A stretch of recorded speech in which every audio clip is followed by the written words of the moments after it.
The Green Bay Packers have another undrafted free agent that is proving he belongs in this league. I'm going to break that down for you guys in this video. But first, I would love for you guys to leave your comments with the regular season approaching. I would love to know where you think the Packers are going to stack up in a NFC North division that I feel is a very strong division. I feel the strongest division in all of football, not just this year, but for years to come, mainly because of the quarterbacks that are in this division. Let you guys know where I feel the Packers are going to stack up at the end of this video. Some of you may or may not like what I have to say, but stay tuned for that. So let's jump into free agent. Undrafted free agent is proving he belongs not just in this league, but especially on this Packer squad. We're talking about Brenton Cox Jr. Brenton Cox Jr. looked very solid in a very, very ugly game versus the Denver Broncos. Of course, it is just preseason, but he was one of the bright spots. And I did a post-game reaction. Brenton Cox Jr. was one of the rare highlights in that game, and I thought he did very well. Another guy that I thought did well that I highlighted was Kadeem Tolfert, another undrafted free agent.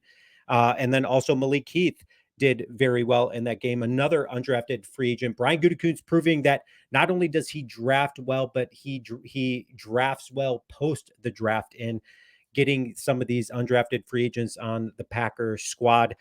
But Brenton Cox Jr., a former second team All SEC selection. Cox, of course, was dismissed from the Florida Gators.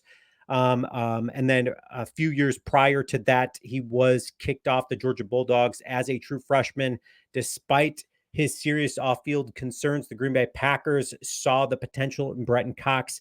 Of course, if you've watched film on this guy, especially in his college career, he looked super good. He's got kind of an edge to him. So let's take a look at what the Combine had to say about him entering into the league a couple years ago. It says he's got great size and frame. He carries a little to no bad weight and has room for growth if he needs it. Of course, he has put on some extra muscle. He was already strong. He's just gotten stronger.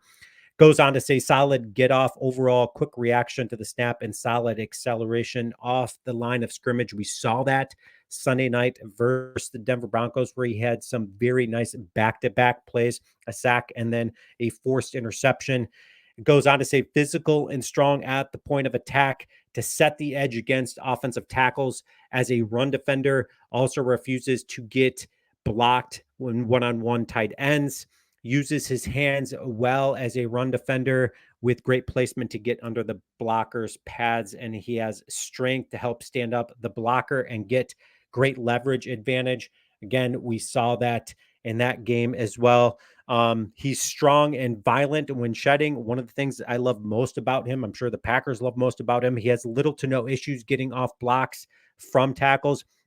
Again, Cox is one of those guys that I think, like Van Ness, is going to see some significant playing time and be an impact player for Jeff Hafley's defense. I think he fits perfectly into Jeff Hafley's scheme there in Green Bay. So I think this dude is going to really make a name for himself. Good power rusher overall with an impressive one-arm stab move that can put offensive tackles on skates, as well as a solid bull rush. He does have a good solid bull rush. Not a Reggie White solid bull rush, but this dude shows some glimpses of some greatness out there. So where does he stack up on just the Packer depth chart? Of course, it has him there behind Preston Smith, Lucas Van Ness, and Brenton Cox. I think he's going to, obviously get in there with Rashawn Gary. JJ Kingsley-Egbari obviously showed that he is good and talented, but I can see a guy like Brenton Cox kind of bumping Kingsley-Egbari to that third option for the Packers, just because I think under Jeff Hafley, this dude he's shown he's got the stuff, and I think we may be able to see that in this season. So getting into where I feel the Green Bay Packers are going to stack up overall in this very solid NFC North, I really feel given the Packers, I think they're really the only thing that's going to stand between them and getting in first place in this division is going to be their lack of depth at the linebacker position and at the offensive line position. O-line, I think the Packers are going to need some help there. I think they have some depth issues there and at the linebacker position.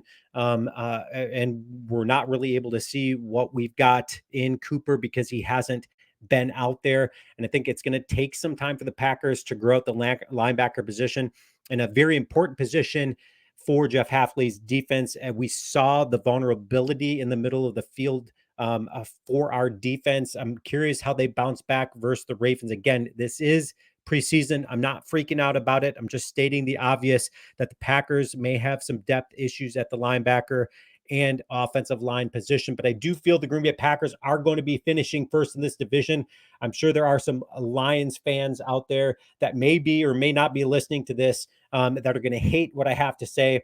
But if you remember, the Lions last season had the exact same schedule as far as strength goes, that the Bears have this year. And Caleb Williams, whether you like it or not, I didn't think this dude was too legit, but he is showing some signs of greatness already in preseason. Again, it is preseason, so I'm not putting a lot of stock into it, but I do think he doesn't have to be that great to make the Bears team good. The Bears obviously fifth ranked defense last season.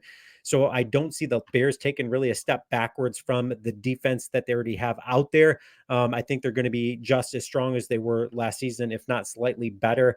So I do see the Bears actually bumping Detroit and finishing second in this division.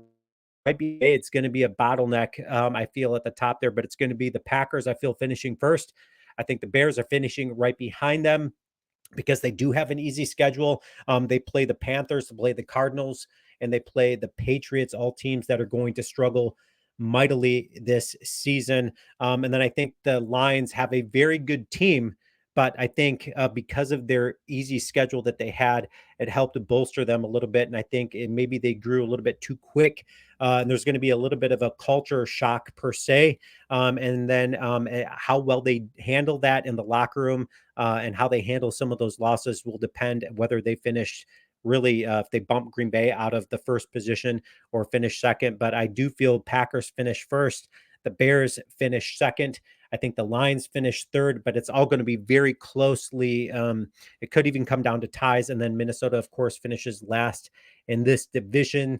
Again, some of you may or may not like what I have to say, but I would love for you guys to leave your comments. Let me know where you feel the Packers are going to stack up in a division that I feel is the strongest division in all of football, not just this year, but for years to come. But Green Bay Packers have something very solid happening right now with some of their undrafted free agents, Brenton Cox being one of them. I think Malik Heath is going to make this 53-man roster and and time will tell whether Donovan Jennings makes this roster as well, another undrafted free agent that I feel could make the 53-man roster. But leave your comments in as always. Go Pack, go.